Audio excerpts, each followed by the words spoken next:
Boa noite a todos. Boa noite. Que a doce paz de Jesus esteja sempre conosco, agora e sempre. Hoje o nosso objetivo aqui é nós sabermos alguma coisa de João, né? Porque João fala assim, olha, vou te adiantar alguma coisa aqui. Porque João foi o melhor. Não tem nada a ver disso. Cada um de nós tem a nossa missão na face da terra, não tem? Tá. Mateus, Marcos e Lucas também tiveram deles. Então não é que um é mais que o outro, não. Uma grande verdade é que João esteve mais perto de Jesus do que os outros três, e de todos os outros apóstolos. Isso é uma grande verdade. Mas não quer dizer que ele tenha sido menos ou mais. Essa é uma grande verdade que a gente precisa entender. Cada um com a sua missão. Por favor. Oi, por favor. Então vamos lá. Vamos fazer uma breve introdução em primeiro lugar. Deixa eu ficar para cá que acho que é melhor, né? Breve introdução, por favor, como se chama? Desculpa. Adriana, por favor. Isso, olha. Vamos começar do começo. De que forma começar do começo? De que forma Jesus cooptou João, evangelista, para ser seu apóstolo? Ele estava no lago de Genezaré. Primeiro ele viu o Simão Pedro e o André, que eram irmãos. E chegou e falou assim, convidou-os para ser apóstolos. Tá bom. Em seguida, veio quem? O Tiago Maior, filho de Zebedeu e Salomé, e o João Evangelista. Esses dois eram irmãos, não é Tiago Maior? Por que chamaram Tiago Maior? Porque acho que pela compleição, tinha dois Tiagos, então um era o menor, outro maior. Achamos nós que é pela compleição física, né? Um é maior, mais alto, mais encorpado e tal. Talvez isso, ninguém tem certeza não, tá? Então ele também estava no barco consertando as redes e falou, querem ser meus apóstolos? João aceitou ser apóstolo dele. Foi no lago de Genezaré, junto com o Tiago Maior, junto com o Simão, com o André, que ele cooptou o João Evangelista, né?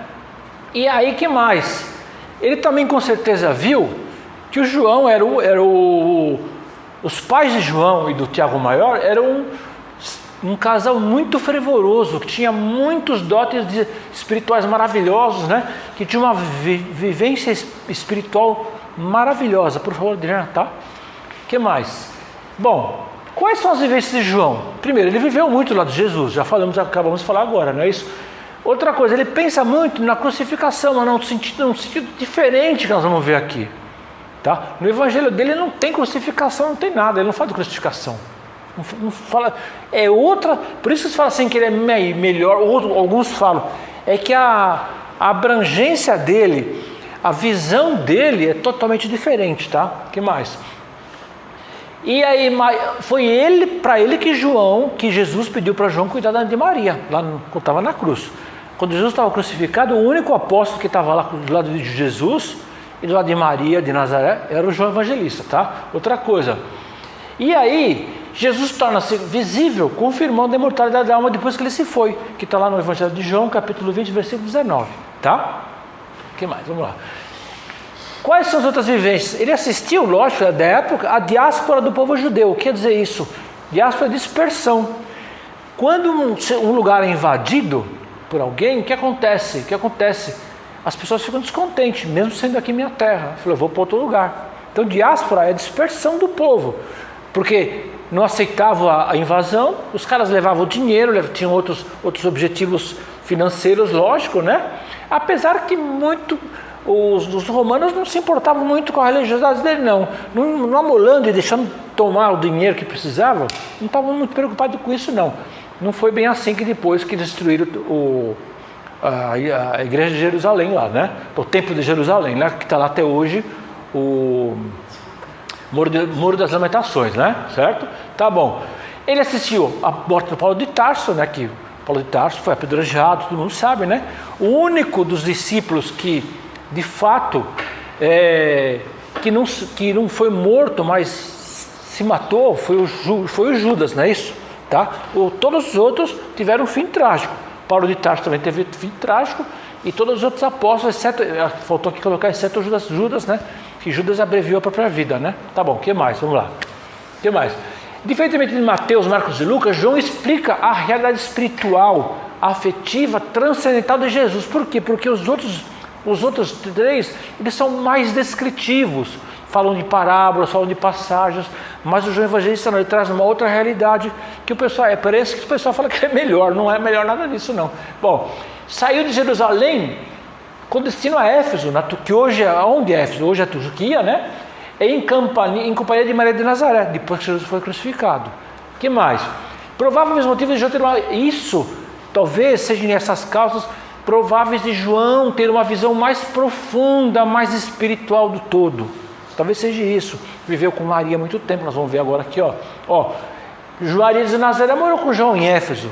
Depois saiu de Jerusalém, eles foram por Éfeso, onde hoje é a Turquia, e eles moraram juntos. Provavelmente, Maria de Nazaré contou muita coisa para João também. Esse foi um outro fator que levou João a fazer a obra dele daquela forma que falei, não é isso? O que mais? Ela contou muito para ele sobre Jesus criança, Jesus adolescente, adulto e histórias da família. Então ele sabia tudo e mais um pouco do que ele precisava. Por favor, Adriana. Então aqui está, aqui está um mapa, só para a gente ter uma noção do que era a dominação romana naquela época. Tudo que é vermelho aqui, dominação romana. Então começa aqui em Roma, aqui é a Itália, a bota da Itália. Tá, essa parte aqui onde seria mais Espanha, aqui hoje os países nórdicos, né? Hoje aqui era chamada de Éfeso, chamada de Ásia Menor, hoje é Turquia, até aqui tudo isso é Turquia, tá vendo? Éfeso, Ásia Menor que eles chamavam, aqui Egito, Rio Nilo aqui onde hoje é a Líbia, tá? Até hoje é a Líbia, aqui Jerusalém, então hoje aqui é Israel, Arábia Saudita, aqui Rio Tigre, Rio Eufrates. Alguém sabe que país que é esse hoje? Iraque, tá? Aqui é o Iraque, tá? Então por isso que eles falam Mesopotâmia. Meso porque é do meio. Entre os dois tigres, Tigre e Eufrates, vocês não estão vendo aqui, azulzinho bem clarinho. Eufrates aqui e o Tigre aqui, tá? Por favor. Outra coisa, então aqui, eles saíram de Jerusalém, dessa região aqui, tá? E foram morar aqui em Éfeso. Depois que Maria morreu, ele veio para a ilha de Patmos, onde ele fez todas as escritas deles, tá? Então, volta um pouquinho, só um minutinho, por gentileza, Adriana. Então aqui, nós estamos praticamente no mesmo mapa, Aqui é a Turquia, onde estava antes, Só que aqui o mapa tem outra conotação. Aqui é a Grécia, Creta, Ilha de Rhodes, que é pouco famosa, né? Chipre, nós estudamos isso no colegial, né? Certo? E aqui toda a região de onde é Jerusalém hoje. Por favor, agora sim, Adriana, obrigado. Aqui, apenas para uma ilustração. Sabe esses submarinos que descem a 5, 6 mil metros de profundidade? Não tem ninguém lá dentro, só controlado remotamente, né? Porque senão não aguenta a pressão da água, certo? Tá, então, isso aqui é um barco, por incrível que pareça, é um barco da época das navegações lá. Olha só onde eles andavam. Vai ter outra foto aqui, Aqui é a frente do barco, aqui é a traseira. Por que esse e o próximo estão tão bem conservados? De madeira. Mas por que eles estão tão bem conservados até hoje?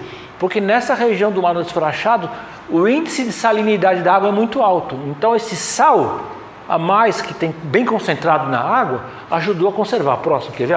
Esse aqui é outro barco na mesma região. Olha onde eles andavam. Tá vendo? Aqui é a frente. Olha, todo entalhado. Olha a obra que eles faziam na época. Todo entalhado para não entrar água, certo? Não tinha cola naquela época, como eles faziam, não sei. Devia ter alguma cola, sei lá, talvez tivesse, né? Fitoterapia, alguma coisa assim, né?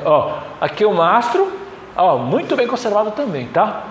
Beleza, só deixar. Bom, então, no caso do João, ele ditou o evangelho quase no fim do primeiro século, ano 98, 97, 90 e poucos, né? Dizem que João desencarnou qualquer coisa entre 97 e 103 anos de idade, tá? Mais ou menos, tá? Ele tinha os escribas. Quem são os escribas? São os escritores que tinham uma facilidade da escrita, né? Era uma parcela mínima da população e geralmente andavam com o nariz empinado, né? Porque, já pensou se você sabe escrever numa época daquela? Era uma coisa, né? Bom, preparava o papiro, o pergaminho e a tinta. Isso era um altíssimo custo, tá? Então, por isso que talvez a linguagem dele seja diferente também. Aqui é um outro fator. Quem sabe a linguagem dele seja diferente no sentido de que ele, em vez de escrever, ele falava. E talvez esse falar dele fosse uma situação mais natural do que o escrever. Então ele conseguia extravasar quando nós falamos, nós normalmente conseguimos extravasar os nossos sentimentos mais fácil do que estamos escrevendo. Então talvez seja outro fator também que o evangelho dele tem uma conotação diferente, né? O que mais? Então essa justificativa para a emoção, as impressões dele, o seu estado de espírito no decorrer de toda a obra, tá? Legal. Ó, aqui é um exemplo de papiro, tá? Não sei se foi esse aqui exatamente, mas é um exemplo de papiro, tá? Tem o rolo aqui de madeira todo entalhado, olha, com tinta preta, olha que coisa bacana. E eles iam fazendo assim e iam lendo, né? Por favor, né? Bom, João falava hebraico e aramaico. Nossa, era um espírito evoluído. Pô, se nós somos seres normais, né, vamos assim dizer, conseguimos falar 3, 4, 5, 6 línguas diferentes, normalmente, né, tem pessoas que são assim, né? Não eu, né? Mas já pensou, esse pessoal, um espírito evoluído, falava mais línguas. Só que tem um problema, ele precisa aprender a falar grego, porque todos os livros, falar grego era situação cult hoje, como se fosse falar inglês fluentemente, francês fluentemente, linguagem que é linguagem diplomática, né? Era uma situação muito cult na época, e era um meio de expressão, então ele teve que aprender a falar grego e falava grego normalmente, né? Então, era importante para a comunicação com os habitantes de diversos países, especialmente dos países do Mediterrâneo, naquela região que nós mostramos, porque aliás esqueci de falar que ali é o mar Mediterrâneo, né? Aquela região que todo mundo mostrou, tudo ali é o mar Mediterrâneo, né? Aí o evangelho foi escrito em grego, tá? E outra coisa, portador de mediunidade profética absurdamente assim, grande, maravilhosa, né? Então, tinha lá o seu dom também para receber também as comunicações do plano espiritual. Faça lá. Qual que é a visão para o evangelho? O contexto. Vamos lá, por gentileza. Primeiro, a preocupação dele, se nós vemos todos os evangelhos, não eram os fatos passados. Ai, porque Jesus foi crucificado, ai, porque ele sangrou. Não, nada disso. Foi açoitado. Não. A parte dele é dali para frente. Todinha dali para frente. Tá? O que mais? Prioriza a mensagem do evangelho para o futuro. É por isso que eles falam que ele é profético.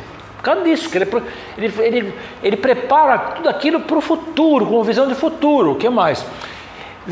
Para ele vê no conteúdo Cristo imortal, governador espiritual do planeta. Então, o que mais? Ele via Jesus um ser designado por Deus, ou seja, com evolução espiritual máxima, para a administração do orbe terrestre desde que o planeta Terra surgiu. O que mais? E ele vê, não é o Cristo sofredor, não, é o Cristo com a mensagem de espiritual e cultivador de almas, tá? Tá bom? Vamos lá, o que mais? O Evangelho tem 21 capítulos, não tem nenhuma parábola, por isso que também tem diferença, mais uma diferença aí, tá? Que eles falam, né? Ele escreveu para todo mundo, o Evangelho dele serve para todo mundo, judeus, não judeus, cristãos, não cristãos, etc e tal, certo? E foi ele, Tiago e Pedro, os três que tiveram mais tempo com Jesus, tá? Mas na verdade foi o João que mais teve tempo, dos três, o mais tempo foi João, tá? Assistiu à destruição do templo de Jerusalém por Tito, que eu acabei de falar agora, né?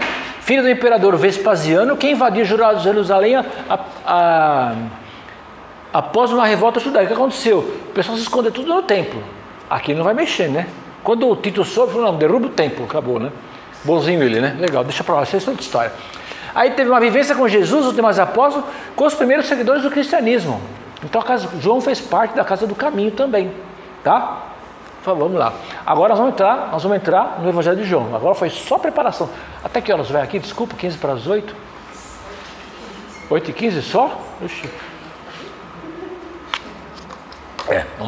O maior inimigo está ali, ó, na parede ali, ó. Vamos lá. Vamos lá. Ó, agora nós vamos ter que enveredar, dar uma mergulhada na piscina. Sabe aquela piscina de 5 metros de profundidade? Que você vai mergulhar? Porque aqui começa de uma forma muito rica. Não é difícil de entender, tem que estudar, tem que trocar ideia com outros, mas não é nada difícil de entender, ó. Do capítulo 1, versículo, do 1º ao 3º versículo, tá? Está escrito lá, prólogo. No princípio era o verbo. E o verbo estava com Deus e o verbo era Deus. Opa! O que quer dizer verbo? Vamos ver o que quer dizer verbo? Olha só. Aí no princípio ele estava com Deus. tudo foi feito por meio dele, desculpa que deveria estar com maiúscula, dele de quem? De Deus ou do verbo. E sem ele, nada foi feito. Sem Deus, nada foi feito. Ou sem o verbo, nada foi feito. Mas afinal, o que é verbo? Vamos lá? A palavra logos, tem um cidadão chamado Haroldo Dutra, não sei se vocês ouviram falar, um camarada que eu gosto muito, maravilhoso, faz análises assim fantásticas, lá na federação já foi várias vezes lá, parece ele fica assim, ele do Giancarlo de Luca, fica entupido de gente lá, vamos lá. Então ele fala o seguinte, no capítulo 2, já vou mostrar a capa que devia estar antes. A palavra logos, que é do grego, antes do verbo, está lá atrás, logos, tem significados variados. Logos quer dizer em grego inteligência, isso aqui faz parte da filosofia grega também, tá? Filosofia, tá? Logos, razão, olha só quanto significa, argumento, lógica do pensamento, tá? Quando o pensamento tem uma certa lógica, certo? Ato de pensar, ato de ordenar. Então, no livro dos Espíritos, questão primeira lá, quando fala assim, Deus é a inteligência suprema, causa primária de todas as coisas, está dizendo o seguinte, tem a palavra logos lá, a inteligência quer dizer logos, quer dizer, princípio inteligente, inteligência suprema, causa primária de todas as coisas. Então, também se aplica o logos também, né? E aí, essa palavra logos, ou a palavra verbo, foi traduzida como logos, como verbo a palavra, ou seja, é a exteriorização de Deus. Aquilo que Deus deseja para nós. O que Deus fez? Só duas coisinhas, né? Criou os espíritos, que somos nós. Você falou, pera um pouco, vou criar um espírito, mas espera aí. Como é que eu vou criar meus filhos se eles não têm casa para morar? O que ele fez? Criou o universo, certo? Então, é tudo aquilo que ele faz. O verbo é a inteligência dele, é a expressão dele de amor, é o carinho que ele tem por nós. E vem de onde? Do princípio inteligente dele, tá? Então é tudo vejam que é tudo um chamado, hoje em dia tá na moda falar a palavra arcabouço, né?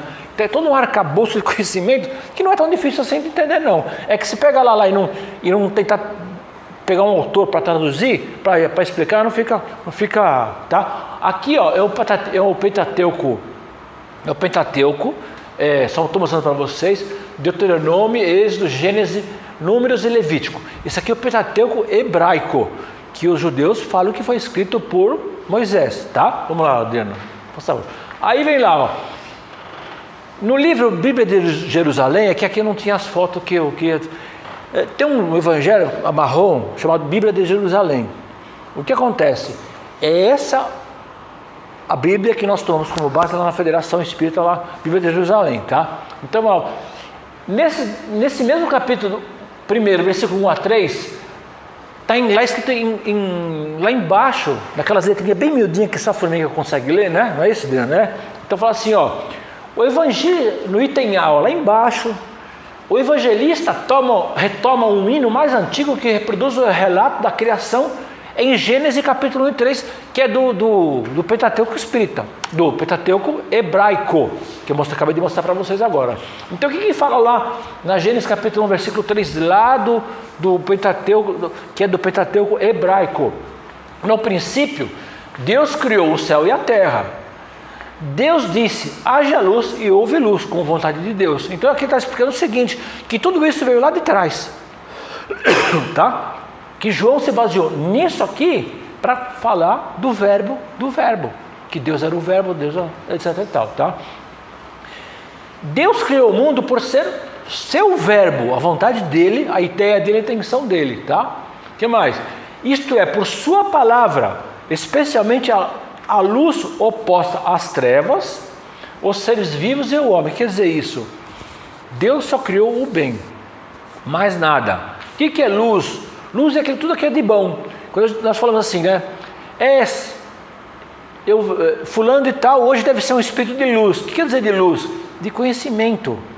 Tem a ver com a nossa aura, com o nosso perispírito. Conforme o espírito vai evoluindo, a aura vai mudando de cor, vai se tornando de cinza escuro para cores bem claras e brilhantes, tá? Então por isso que é um espírito de luz, porque ele já tem bastante conhecimento, tá? Vamos lá.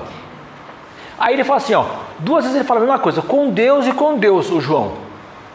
É possível, tem sido acrescentados pelo evangelista para afirmar a divindade do Cristo. porque ele fala com Deus e com Deus, falando de Jesus, que Jesus por Deus e com Deus, tá? O que mais?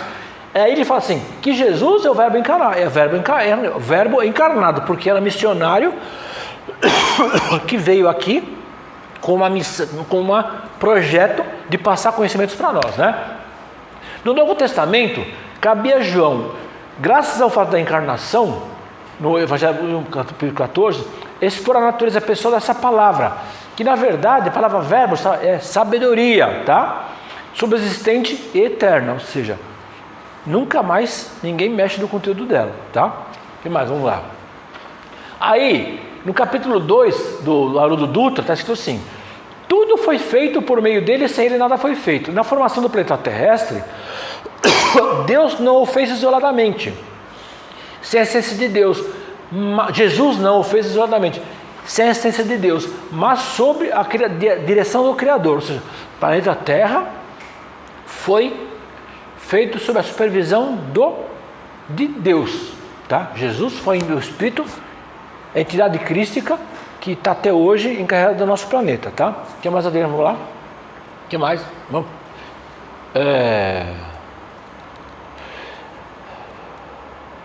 Okay. No princípio ele estava com Deus. Quem? Jesus, tá? Tá cheio de falha aqui, isso aqui deve ter com maiúsculo. Eu gosto de escrever Jesus e Deus com letra maiúscula, vocês me desculpem, tá? João assevera que o Criador se derramou sobre Jesus, que se tornou divino porque estava em harmonia com Deus. Tá, coisa evidente. A afirmativa indica que a pessoa está banhada pela luz, pelo conhecimento, pela autorização, porque tem merecimento para isso. Está em conformidade com a luz, tá? Vamos lá. O que foi, no versículo 4, na Bíblia de Jerusalém, de João, tudo João, né? Lógico. O que foi feito nele era a vida, e a vida era a luz dos homens. Quer dizer isso? Nosso espírito pode ser entendido de várias formas. Nossos espíritos, o que foi feito nele era a vida. A vida quem? Pode ser o planeta Terra, pode ser nós os espíritos que estavam sendo preparados para nós nos receber, certo?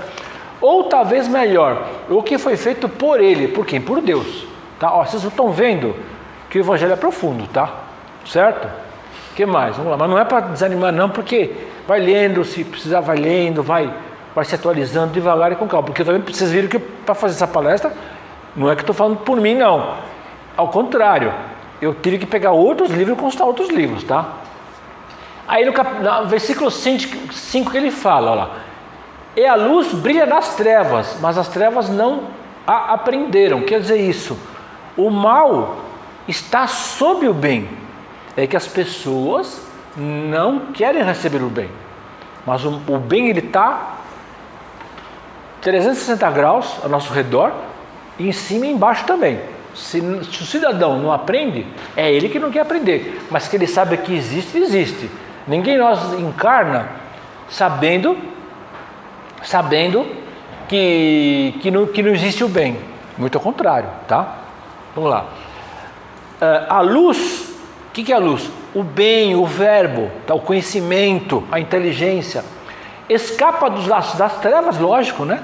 O que é as trevas? O mal, os poderes do mal. E aí temos um outro link, como vamos dizer, uma conexão, vamos assim dizer, no Evangelho de Jesus, capítulo 8, versículo 12.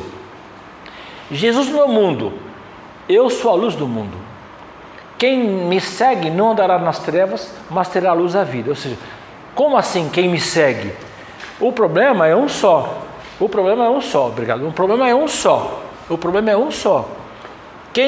Jesus veio aqui dar conselhos. Olha, você quer ser feliz na vida? Ah, eu quero. Então, siga o que eu estou lhe ensinando. Caso contrário, você não vai ser feliz. Tá? É exatamente isso que está escrito aqui, ó. Quem me segue não andará nas trevas, mas terá a luz da vida, tá? Vamos lá. Do versículo 6 ao 8. Houve um homem enviado por Deus. Seu nome era João. Opa, aqui tem uma confusão, não tem? O Evangelho de João falando de João. É isso? Ou não? Aqui João. Mas não estamos falando de João lá. Como é que o João lá está falando de João aqui? Vamos ver? Esse João veio como testemunha, para dar testemunho da luz, do conhecimento, tá? A fim de que todos crescem por meio dele, desse João aqui. Mas espera um pouco, João veio antes de João, é isso? Será que é isso? É o que está falando aqui, não é? Ele não era luz, não era Jesus, esse tal de João aqui, ó. Mas veio para dar testemunho da luz, do conhecimento. Você sabe do que está falando aqui ou não? Ninguém quer arriscar? Não tá? Hã? Quem falou aí? Desculpa. Podia falar um pouquinho mais? Não entendi isso. Podia falar um pouquinho mais alto? Isso aí, legal, ótimo. Gente, por que João Batista era considerado o último profeta? Porque, segundo consta, entre ele e Jesus tinham 5 anos de diferença só. Então João Batista nasceu 5 anos antes de Cristo. Só que ele começou todo o trabalho dele antes que Jesus. Prova disso é que ele que batizou Jesus no Rio Jordão. Então quando ele começou antes que Jesus. É por isso que está falando que ele é o último profeta. Tá bom? Então é isso aqui, olha. Aqui está falando de João Batista. E vamos, que tem mais coisa aí, faz favor. Houve um homem enviado por Deus, seu nome era João, ou seja, testemunhar a respeito da luz do Cristo. Então ele começou o trabalho messiânico dele, o trabalho messiânico profético antes de Jesus, tá? O papel de ser o filho único é mostrar quem é Deus, ou seja, no caso, Jesus vai mostrar quem é Deus, mas nem por isso outros lá atrás não tiveram coisa. E se nós formos ver bem, até os filósofos, Sócrates, por exemplo, tiveram grande influência, tanto assim que Sócrates e Platão estão no Evangelho no Espiritismo, tá? Então você vê, não foram só os profetas Isaías, Ezequias, Malaquias, não. Antes disso, 600 anos antes de Cristo já tinha as pessoas que estavam com a ideia do cristianismo na cabeça, sob uma outra forma de expressão, mas já tinham, tá? Tem mais, que mais? Vamos lá. Este veio como testemunha, para dar testemunho da luz, a fim de que todos crescem por meio dele, tá bom? João Batista era um grande pregador e um grande divulgador, cidadão de fibra, decidido, ele ia atrás mesmo, não tinha medo, ia atrás mesmo, tá? Ou seja, João Evangelista era discípulo de João Batista. Aqui tem a conexão, ó. O João Evangelista foi discípulo de João Batista, tá? Antes de se tornar um discípulo de Jesus. Então o João Evangelista conhecia o João Batista, tá? João Evangelista passou por um processo rigoroso de disciplina com João Batista, sabe? Por meio de João Batista. Aqui está escrito, ó, no livro Boa Nova, do livro Humberto de Campos. O que mais? Ele não era luz, mas veio para dar testemunho da luz. Aqui está falando de João Batista. Por que João Evangelista destaca João Batista? Não é suficiente elogiar o mestre. Pode elogiar Jesus? Pode, lógico. Mas ajoelharmos mais partimos para a ação e para o trabalho. Então, tinha a base de João Evangelista quando ele conheceu Jesus, tá? João conecta o espiritual com a realidade da vida, tá? O que mais? Vamos lá. Capítulo 10, o bom pastor. Nós vamos ver outra coisa, tá? Por que Jesus apresenta-se como bom pastor? Capítulo 10 do Evangelho de João. O relacionamento próximo e pessoal entre ele, Jesus e seus seguidores, tá? Só que tem outras razões também. Em primeiro lugar, a confiança absoluta que tem neles, que todos eles, os apóstolos, têm em Jesus. Então eles são ovelhas de Jesus, tá? O que mais? A liderança e a orientação que ele proporciona, porque o pastor, ele tem o quê? A liderança das ovelhas, tá? O que mais? Presença constante junto aos apóstolos, nunca fugiu da responsabilidade, né? Amor infalível, nunca esmoreceu o amor deles pelos apóstolos. A vida que proporcionou às suas ovelhas, tá? A todos aqueles que o seguiram, não só os apóstolos. O que mais? As não ovelhas foram a maior preocupação dele, Jesus. Tanto assim que pouco antes de Jesus ser crucificado, no sermão do cenáculo, e depois que ele saiu de lá, ele deu um belo recado para os apóstolos: ide e buscai a última ovelha desgarrada de Israel, tá? Mais, vamos lá, por favor. Jesus utilizava de comparações para seus ensinamentos. À tarde, olha só, porque ele falava: eu sou bom pastor. À tarde, todos os pastores levavam as ovelhas para um lugar cercado e ficavam lá à noite. E tinha um guarda noturno lá que tomava conta, para ninguém roubar as ovelhas, porque naquela época também a gente tinha ladrão, infelizmente a gente tinha ladrão, né? Então o que acontece? No dia seguinte, o pastor chamava as ovelhas pelo nome. Chamava pelo nome e elas vinham. E cada ovelha ia com o seu pastor. E ele ia seguindo e as ovelhas atrás. Por isso que ele chamava bom pastor também, né? Tá? O que mais? Já vou-lhe disse, mas não, a verdadeira identidade de Jesus, está no 10, do 15 a 27. Já vou-lhe disse, mas não acrediteis. As obras que faço em nome de meu Pai dão testemunho de mim. Ou seja, o que eu faço é testemunho dele, faço testemunho dele. Mas vós não credes porque não sois minhas ovelhas. Quem não acredita em mim não é minha ovelha, tá? Não está no meu rebanho, porque não faz o que eu falo. As minhas ovelhas escutam minha voz, que é o que acontece lá no pastoreio de real, né? Eu as conheço e elas me seguem. Tá aí a explicação, tá? Porque Jesus precisava pegar dos exemplos do dia a dia, porque o povo daquela época era muito inculto, tá? O que mais? Eu sou a porta. Se alguém entrar por mim, será salvo. Entrará e sairá e encontrará a pastagem. Vocês estão reparando como é futuro isso aqui? Como ele enfatiza o futuro, conforme está falando na frente, lá, né? Pastagem, o que é pastagem? É o alimento das ovelhas. E para nós, pastagem é o quê? É o alimento que Jesus deixou para nós, o alimento espiritual. Tá? Certo? O que mais? Vamos lá. Eu e o Pai somos um. Aqui tá grande confusão, hein? Tem gente que fala que Jesus é Deus e Deus é Jesus. Jamais. Esses versículos aqui que confundem muita gente. Eu e o Pai somos um. Não somos um no ser, e sim no modo de pensar, no modo de agir. É esse que é o grande. E ele é representante de Deus na face da terra para transmitir os ensinamentos. No Evangelho de Emmanuel, volume 14, livro, né? Volume 4, lição número 2, está intitulada Comungar com Deus. A fidelidade e a comunhão com o seu amor são virtudes isso aqui é o texto do Emmanuel, tá? Que se completam, mas que se singularizam no quadro das suas legítimas expressões. Ou seja, fidelidade a Deus e comunhão com Deus são absolutamente inseparáveis, vamos assim, imanentes, por assim dizer, por favor. A fidelidade e comunhão com Deus têm conceitos diferentes. Para atingirmos, então são coisas que andam juntas, mas têm significados diferentes. Para atingirmos a comunhão com o Pai, temos de passar pela fidelidade. Mas o que é fidelidade? Reconhecer todos os nossos deveres. Eu sou fiel. Então, primeiro eu tenho que reconhecer todos os meus deveres que eu tenho que executar. Das leis morais, que são o quê? As leis morais, que Jesus nos ensinou. Em relação à criação divina e ao cumprimento dos nossos deveres. Ou seja, primeiro eu tenho que observar e praticar, para depois estar em comunhão com Ele. Essa é um ato, é consequência do outro. Não se tem um segundo se não tiver o primeiro. É chamado situações concomitantes. A segunda não acontece sem a primeira, tá? Bom. E fidelidade, reconhecer todos os nossos deveres em relação à lei divina e ao cumprimento dos nossos deveres. Bom, já está escrito. Ó.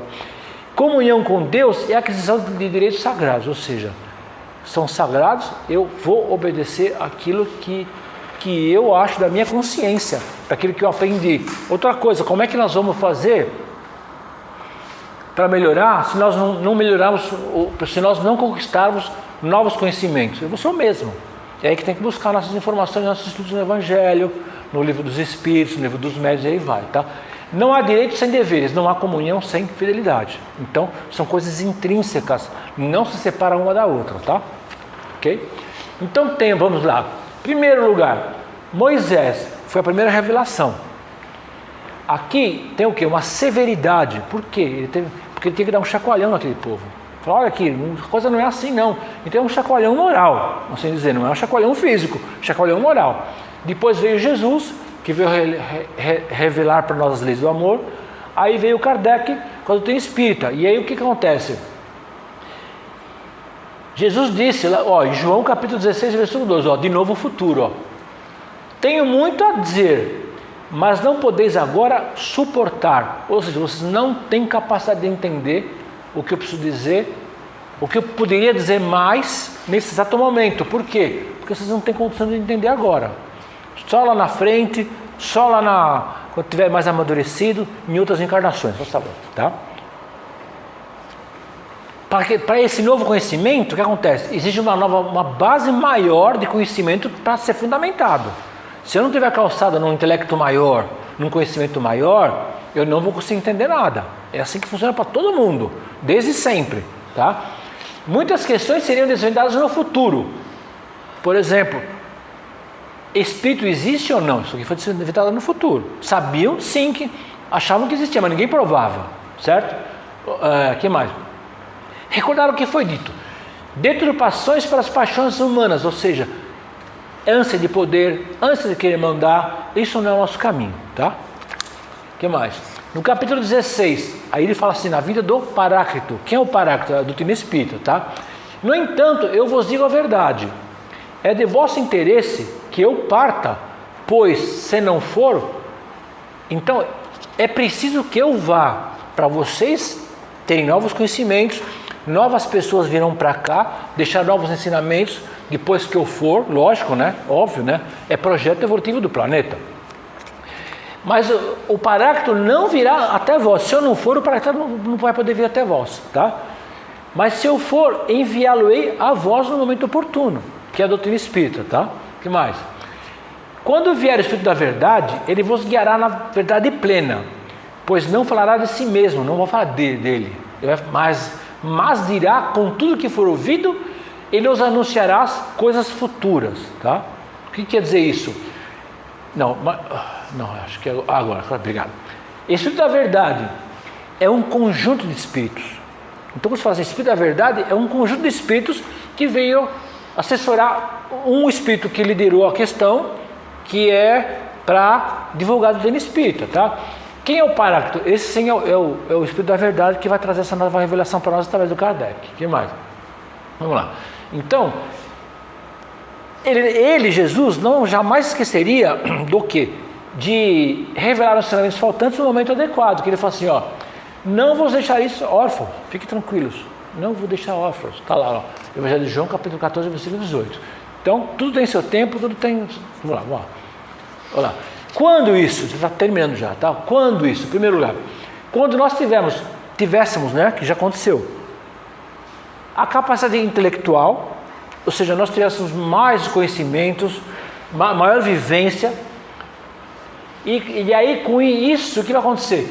Essa maturidade, não adianta eu ter um grande QI, se eu não sei utilizar esse QI, né?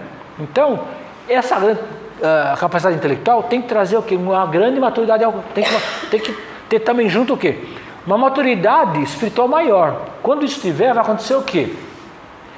Nós vamos conseguir entender o quê? A moral ensinada por ele, que no caso aqui é o Kardec também, tá? Então, conforme as conquistas humanas vão acontecendo, o que vai acontecer em seguida é uma revelação do maior esclarecimento. Consigo entender coisas maiores. Há 200 anos atrás a gente conseguia entender o espaço como nós entendemos hoje. Tinha Hubble, tinha outros, como chama esse novo agora, que eu esqueci o nome, o telescópio novo aí, tá, não importa. Não, porque veio na hora certa para desafiar nosso conhecimento, tá? Ou seja, tudo isso baseado no quê? Na fé raciocinada, tá? Acho que esse aqui é o último agora, ó. Em primeiro lugar, então nós temos doutrina espírita, que tem o quê? Uma universalidade do conhecimento. Ela pode ser aplicada no universo inteiro.